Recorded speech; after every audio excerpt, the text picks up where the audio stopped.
नमस्कार, मी डॉक्टर तेजस. तुम्ही ऐकत आहात diabetes unit KEM hospital Pune येथील तज्ज्ञांनी लिहिलेले बाल मधुमेहावरचे लेख. आजचा लेख आहे इन्शुलिन पंपचे फायदे आणि तोटे या विषयावरती. चला सुरुवात करूयात. बोस्टन मधील जगविख्यात अशा जॉसलिन डायबिटीस सेंटरमध्ये ज्यांच्या मधुमेहाला 50 किंवा जास्त वर्ष झाली आहेत अशा बाल मधुमेहींवरती गेल्या काही वर्षांपासून संशोधन सुरू आहे. साधारण 70च्या पुढे असलेल्या या गोल्ड मेडलिस्ट बाल मधुमेहींमध्ये मधुमेहाची कॉम्प्लिकेशन्स फारशी आढळलेली नाहीत. त्यांची संख्या साधारण 1000च्या आसपास आहे. गेल्या अनेक दशकांपासून या सर्व जणांनी त्यांच्या मधुमेहाचे नियोजन कसे केले की ज्यामुळे त्यांना इतरांना होणारी कॉम्प्लिकेशन झाली नाहीत या विषयावर डॉक्टर जॉर्ज किंग आणि त्यांचे सहकारी संशोधन करत आहेत.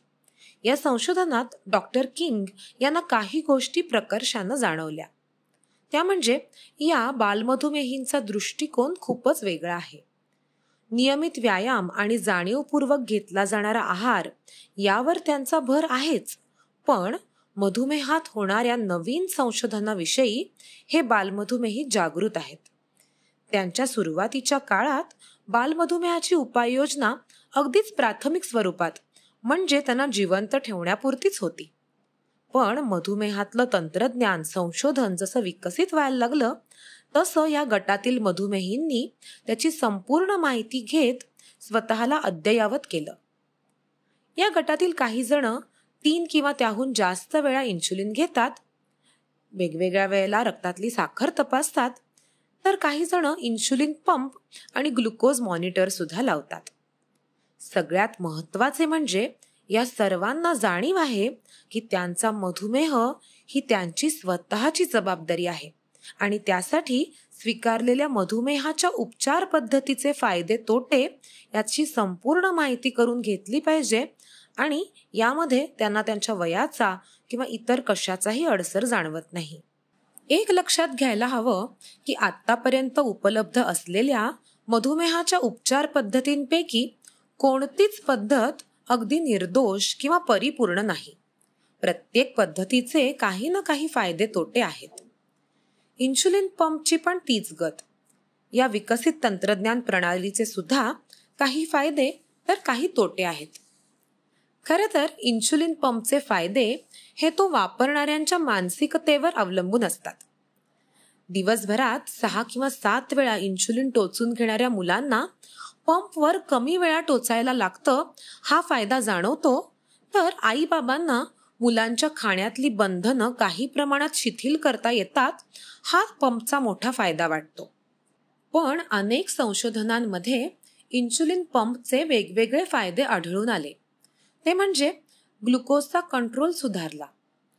ज्या मुलांनी आणि पालकांनी इन्शुलिन पंपची माहिती समजून घेऊन पंप लावला त्या मुलांचे HbA1c साधारण 0.5 ते 1% कमी झाले. पण त्याहीपेक्षा महत्त्वाचे म्हणजे ग्लुकोजच्या पातळीत होणारे कमालीचे चढ उतार म्हणजेच ग्लुकोज व्हेरिएबिलिटी कमी झाली. यामुळे मधुमेहाच्या दीर्घकालीन समस्या टाळता येणे काही प्रमाणात शक्य होईल. दुसरा फायदा म्हणजे हायपोचे प्रमाण कमी झाले. हा खरं तर इन्शुलिन पंपचा महत्त्वाचा फायदा आहे.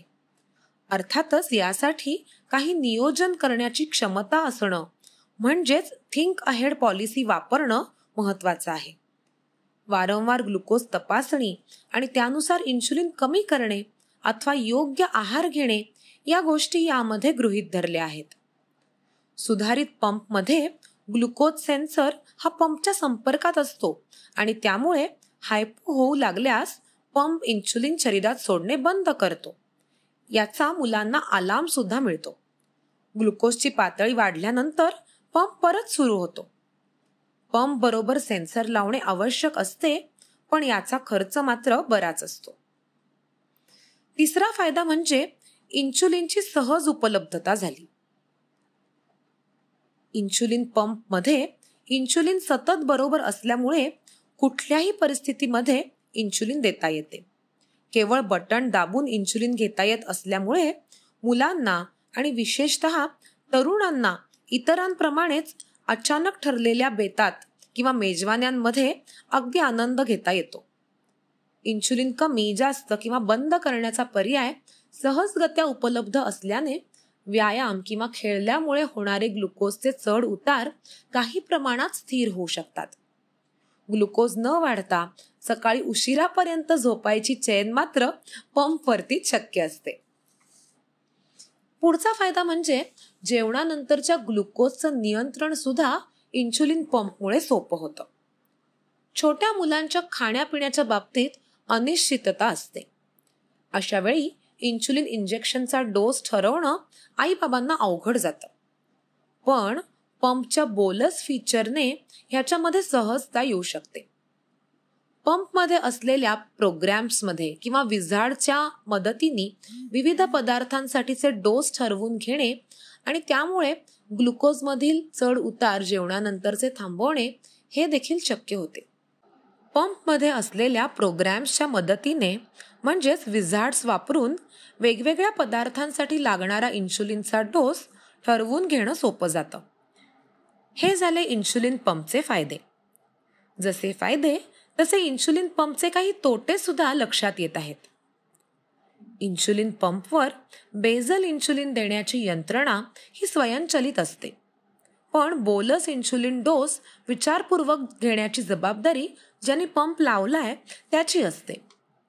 बेझल इन्शुलिन शरीरात तयार होणाऱ्या ग्लुकोजवर नियंत्रण ठेवते, पण खाल्ल्यानंतर वाढणाऱ्या ग्लुकोजसाठी बोलस इन्शुलिन घ्यायचे विसरल्यास HbA1c वाढू शकते. पंपच्या अपयशाचे हे सगळ्यात महत्त्वाचे कारण आहे. पंपमध्ये यासाठी अलार्म सिस्टीम असते. जेवणाच्या विशिष्ट वेळेला इन्शुलिन न घेतल्यास अलार्म वाजतो आणि इन्शुलिन घ्यायचं विसरणं हे टाळता येतं.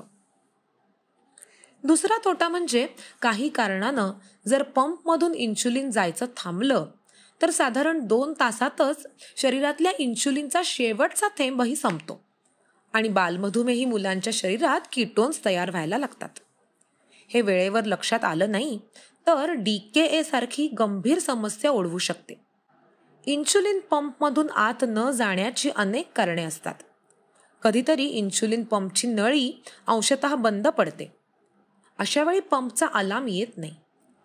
काही वेळा त्वचेच्या खाली असणारी नळी म्हणजेच कॅन्युला बाहेर येतो किंवा त्यात सूक्ष्मसा अडथळा येतो आणि इन्शुलिन बाहेर गळते. इन्शुलिनला त्यामध्ये असलेल्या प्रिझर्वेटिव्हमुळे म्हणजेच फिनॉल्समुळे वेगळा वास असतो. या वासाची ओळख असणे गरजेचे आहे. त्यामुळे इन्शुलिनची गळती जरी झाली तरी ती लगेच लक्षात येऊ शकते. इन्शुलिन पंप सुरू असताना जर अनपेक्षितरित्या रक्तातली साखर वाढायला लागली म्हणजेच 300च्याही पुढे जायला लागली, त्याचबरोबर लघवीचं प्रमाण वाढायला लागलं, तहानही वाढायला लागली, तर ताबडतोब लघवीतले कीटोन्स चेक करणं महत्त्वाचं आहे. यानुसार इन्शुलिनचा वाढीव डोस सिरिंज किंवा पेन न घेऊन पंपचा इन्शुलिन देण्याचा सेट संपूर्ण बदलावा. मुलांना आणि पालकांना याची माहिती असणं जरुरी आहे. बहुतांशी पालक आणि मुले अशा वेळी पंपचे बटण पुन्हा पुन्हा दाबून इन्शुलिन घेतात आणि अर्थातच इन्शुलिन आत न गेल्याने मूल गंभीर होऊ शकते. पुढचा तोटा म्हणजे पंपमुळे जेव्हा ग्लुकोजचं नियंत्रण चांगलं होतं अशा वेळी मुलांचं वजन वाढायला सुरुवात होते. इन्शुलिन देण्यासाठी नुसतं बटण दाबायला लागत असल्यामुळं काही मुलं गरज नसताना सुद्धा खायला सुरुवात करतात आणि अशा वेळी वजन जास्तच प्रमाणात वाढायला लागते आणि नवीन समस्या निर्माण होऊ शकतात. इन्शुलिन पंप वापरण्यापूर्वी आहार तज्ज्ञांना भेटून त्यांच्याकडनं आहाराबद्दल योग्य माहिती घेतल्यास वजन आटोक्यात राहायला मदत होईल. इन्शुलिन पंपमध्ये असलेल्या त्वचेखालच्या नळीच्या जागी काही वेळा इन्फेक्शन होऊन पू होतो. या जखमा बऱ्या होण्यास वेळ लागू शकतो. त्वचा स्वच्छ करून दर 3-4 दिवसांनी कॅन्युला बदलल्यास ह्याचं प्रमाण कमी होतं. पण कधीतरी वेगळ्या प्रकारचे कॅन्युला वापरायला लागू शकतात. बऱ्याच खेळांमध्ये किंवा पोहताना इन्शुलिन पंप काढून ठेवावा लागतो. अशावेळी पंपमधील इन्शुलिनचे तापमान खूप वाढत नाही किंवा ते गोठत नाही ना याची काळजी घ्यावी लागते. असं झाल्यास इन्शुलिन योग्य रीतीनं काम करत नाही. इन्शुलिन पंप लावणे म्हणजे परत नव्यानं मधुमेह उपाययोजना शिकणे असं म्हटलं जातं. याचं योग्य ट्रेनिंग सगळ्याच ठिकाणी मिळेल असं नाही. त्यामुळे बऱ्याचदा पंप लावल्यावर योग्य मार्गदर्शन न मिळाल्यास ग्लुकोज नियंत्रण सुधारण्याच्या ऐवजी बिघडूही शकते. इन्शुलिन पंप म्हणजे इन्शुलिन घेण्याची अद्ययावत यंत्रणा आहे. इन्शुलिन सिरिंज किंवा पेनपेक्षा पंपचा खर्च बराच असतो. दर 3-4 दिवसांनी त्वचेखालची नळी बदलावी लागते. त्याचा सततचा खर्च आणि पंपची किंमत याचा विचार करूनच पंप लावण्याचा निर्णय घेणे सूज्ञपणाचे ठरते. हा लेख डॉक्टर कल्पना जोग यांनी लिहिला असून त्या KM हॉस्पिटल येथील मधुमेह विभागात बाल मधुमेह तज्ज्ञ म्हणून काम पाहतात. धन्यवाद.